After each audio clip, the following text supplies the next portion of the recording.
Okay, what about the mu'adhin himself? Are there any conditions that are recommended in him? Yes.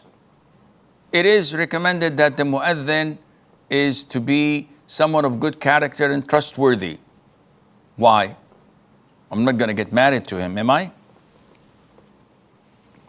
No, you're not. But he has to be trustworthy in the sense that he's calling the people to observe the prayer. So he's announcing that the start of the prayer time, and also the start of their fasting, and also the time where they break their fast.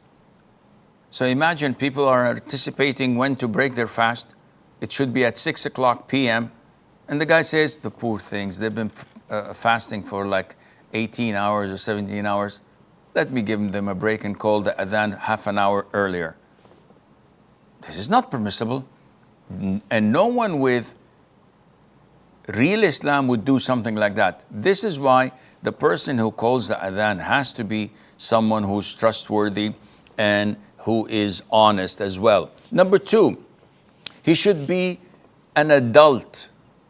So yes, although it is a valid adhan if a boy who has reached the age of discernment is accepted, yet it's best to be of an adult.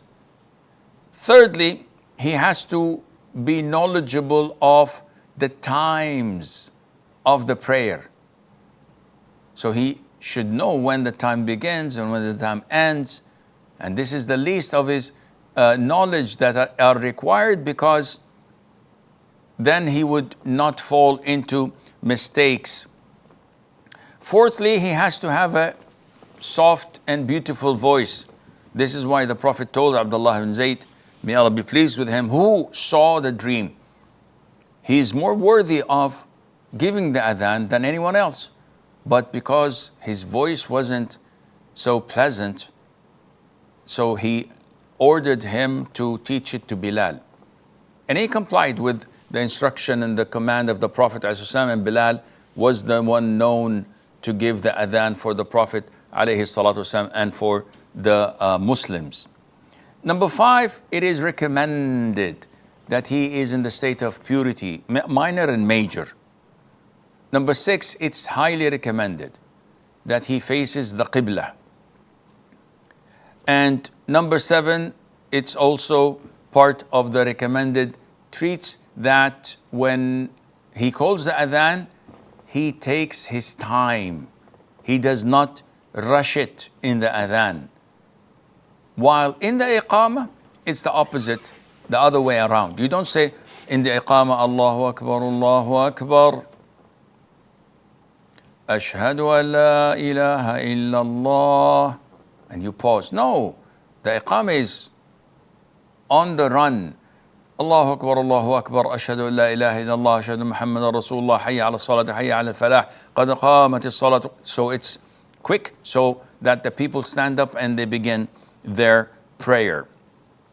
Now, it was reported in the Sunnah that when the Imam finishes the Shahada, the Mu'adhin finishes the Shahada and says, Ashhadu anna Muhammadan Rasulullah, when he says, Hayya ala salat, hasten and come to prayer, Hayya ala falah, hasten and come to success. Bilal, may Allah be pleased with him, used to put his index finger in his ears and he says, Hayya ala salah.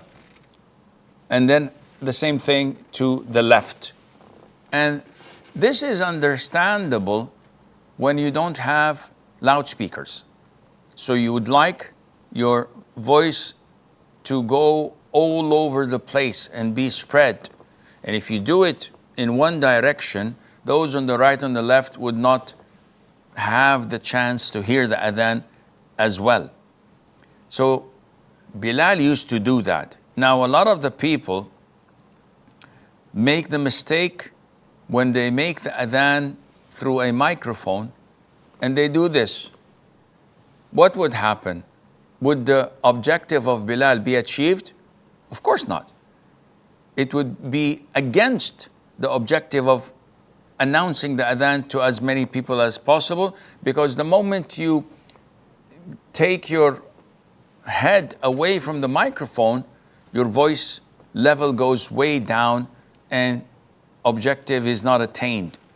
So do not turn your head away from the mic.